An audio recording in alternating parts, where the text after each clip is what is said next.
मैं आज उठ जाता हूँ सुबह 5 बजे, क्योंकि मुझे आज जाना है रुड़की कलियर शरीफ, वो भी ट्रेन से। बैठकर कुछ सुस्ती उतारता हूँ, फिर इसके बाद चल पड़ता हूँ फ्रेश होने। फिर करता हूँ दांत साफ़ होने के बाद और फिर चेहरा भी अच्छी तरह से धोकर फिर मैं करता हूँ कपड़े चेंज और शर्ट के अच्छे से बटन लगाकर और फिर हाथों से ही बालों को सेट करने के बाद मैं हो जाता हूँ स्टेशन जाने के लिए बिल्कुल तैयार। गेट बंद करने के बाद मैं चल पड़ता हूँ चप्पलों में। ये रहा हमारी गली का नज़ारा। घर से कुछ आगे पड़ती है एक सुंदर सी लाल मस्जिद, फिर कुछ आगे लटूरी शाह बाबा की प्यारी सी पड़ती है दरगाह। और ये रहा कुछ हमारे यहाँ का सुबह का मौसम। और फिर इसके बाद मेरी नज़र पड़ती है हलीम के स्टॉल पर। हलीम खाने के बाद मैं आ जाता हूँ अपने स्टेशन पीपलसाना। यहाँ देखा तो टिकट के लिए बहुत भीड़ लगी थी।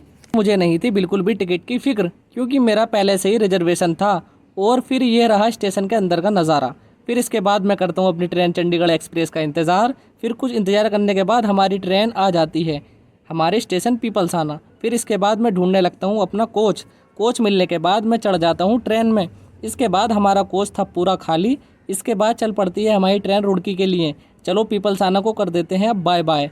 और फिर इसके बाद मैं बैठ जाता हूँ आराम से अपनी सीट पर। विंडो सीट का मज़ा लेते लेते मुझे कुछ देर बाद आ जाती है नींद। ट्रेन प्यारा सा एक लेती है कर्व और फिर कुछ ही देर में आ जाता है मुरादाबाद। इसके बाद फाइनली मैं उतर जाता हूँ अपने रुड़की पर। फिर इसके बाद मैं बैठ जाता हूँ ऑटो में कलियर शरीफ के लिए। इसके बाद ये रहा साबिर पाक दरगाह का एंट्रेंस गेट। अंदर आने के बाद माशाल्लाह यहाँ बहुत ही अच्छा नज़ारा था। और ये रही साबिर पाक की दरगाह। फिर इसके बाद घर जाने की तैयारी करता हूँ। चलिए बाय बाय, अल्लाह हाफिज़।